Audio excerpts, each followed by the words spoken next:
आज मैं आपको लक्ष्मण जी की तपस्या के बारे में एक अनसुनी कथा कहने जा रही हूँ जो कि लोक में बहुत प्रचलित नहीं है। आशा है आप लोग सभी स्वस्थ और प्रसन्न होंगे। आप लोगों की प्रसन्नता के कामना करते हुए मैं ये प्रार्थना करती हूँ कि अगर आपने मेरे चैनल को सब्सक्राइब नहीं किया हो तो इसे जरूर सब्सक्राइब और ज्यादा से ज्यादा लाइक और शेयर करें। बिना समय गंवाए कथा कहना शुरू करती हूँ। श्री राम लक्ष्मण की जय हो। लक्ष्मण जी की तपस्या। प्रभु श्री राम जी के तीनों भाई अर्थात लक्ष्मण, भरत और शत्रुघ्न उनकी सेवा करते थे। वे श्री राम जी को पिता समान मानते थे और उनकी आज्ञा का पालन करते थे। प्रभु श्री राम जी के साथ लक्ष्मण जी वनवास गए थे। प्रभु श्री राम और लक्ष्मण इनमें अगाध प्रेम था। रावण के साथ जब महाभयंकर युद्ध हुआ था तब लक्ष्मण जी ने रावण के पुत्र इंद्रजित का वध किया था। लक्ष्मण जी ने इंद्रजित का वध कैसे किया था, ये कथा अब हम सुनते हैं। प्रभु श्री राम जी जब रावण से युद्ध कर अयोध्या वापस लौटे तब उनसे मिलने अगस्त्य मुनि अयोध्या पहुँचे। दोनों में लंका में हुए युद्ध के बारे में चर्चा होने लगी। उस समय प्रभु श्री राम जी ने बताया कि किस तरह उन्होंने रावण और कुंभकर्ण जैसे वीरों का वध किया और अनुज लक्ष्मण ने भी इंद्रजीत और अतिकाय जैसे शक्तिशाली असुरों का वध किया। तभी अगस्त्य मुनि बोले, हे श्री राम, रावण और कुंभकर्ण प्रचंड वीर थे, परंतु सबसे बड़ा वीर रावण का पुत्र इंद्रजीत ही था।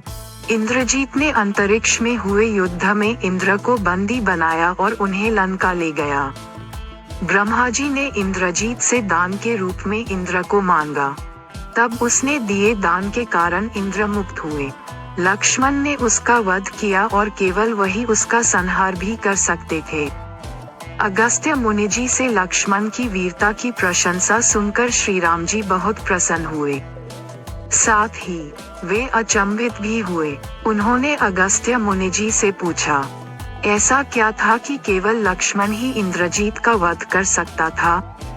तब अगस्त्य मुनि ने बताया, हे प्रभु, इंद्रजीत को वरदान था कि उसका वध वही कर सकता था जो 14 वर्षों तक न सोया हो, जिसने 14 वर्षों तक किसी स्त्री का मुख नहीं देखा हो, जिसने 14 वर्षों तक भोजन न किया हो। प्रभु श्री राम जी बोले, परंतु मुनिव, मैं वनवास काल में 14 वर्षों तक नियमित रूप से लक्ष्मण के हिस्से का फल फूल उसे देता रहा। मैं सीता के साथ एक कुटी में रहता था, बगल की कुटी में लक्ष्मण का निवास था। तो सीता का मुख भी न देखा हो और 14 वर्षों तक सोए न हो, ऐसा कैसे हो सकता है? प्रभु श्री राम की सारी बात समझकर अगस्त्य मुनि मुस्कुराए। श्री राम जी स्वयं भगवान थे, उन्हें लक्ष्मण के बारे में सब पता था, परंतु वे चाहते थे कि लक्ष्मण के तप और वीरता के बारे में अयोध्या की प्रजा को भी ज्ञात हो। प्रभु श्री राम जी के मन की बात जानकर अगस्त्य मुनि बोले, आपने योग्य सुना प्रभु, लक्ष्मण के अलावा कोई और इंद्रजीत को नहीं मार सकता था। इंद्रजित के वध के बाद महाराज विभीषण ने भी श्री राम से कहा था कि रावण के पुत्र इंद्रजीत का वध देवताओं के लिए भी संभव नहीं था, उसे तो केवल लक्ष्मण जी जैसा कोई महायोगी ही मार सकता था। अगस्त्य मुनि ने श्री राम जी से कहा कि क्यों न लक्ष्मण जी से ही यह बात पूछी जाए। लक्ष्मण जी आए तो श्री राम जी ने कहा, लक्ष्मण, आपसे जो पूछा जाए उसे सच सच कहिएगा। प्रभु बोले, हम तीनों 14 वर्षों तक साथ रहे, फिर तुमने सीता का मुख कैसे नहीं देखा? तुम्हें खाने के लिए फल दिए गए फिर भी तुम 14 वर्ष बिना भोजन किए कैसे रहे? और तुम 14 वर्षों तक सोए भी नहीं, ये कैसे हुआ? तब लक्ष्मण जी ने बताया, भैया, जब हम भाभी को तलाशते ऋषमुख पर्वत पर गए तो सुग्रीव ने हमें उनके आभूषण दिखाकर पहचानने को कहा था। आपको स्मरण होगा, मैं उनके पैरों के आभूषण के अलावा कोई अन्य आभूषण नहीं पहचान पाया था, क्योंकि मैंने कभी भी उनके चरणों के ऊपर देखा ही नहीं। 14 वर्ष नहीं सोने के बारे में लक्ष्मण जी ने बताया। आप और माता एक कुटिया में सोते थे। मैं रात भर बाहर धनुष पर बाण चढ़ाए पहरेदारी करता था। निद्रा देवी ने मेरी आंखों पर पहरा करने का प्रयास किया, तो मैंने निद्रा को अपने बाणों से भेद दिया था। निद्रा ने हारकर स्वीकार किया कि वह 14 वर्षों तक मुझे स्पर्श नहीं करेगी।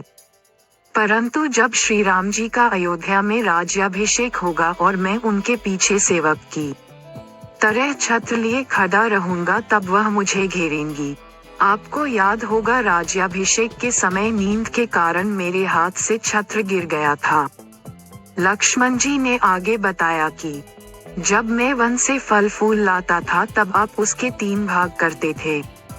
एक भाग देकर आप मुझसे कहते थे, लक्ष्मण ये फल रख लो। आपने कभी फल खाने को नहीं कहा, तो आपकी आज्ञा के बिना मैं उसे खाता कैसे? मैंने उन्हें संभाल कर रख दिया।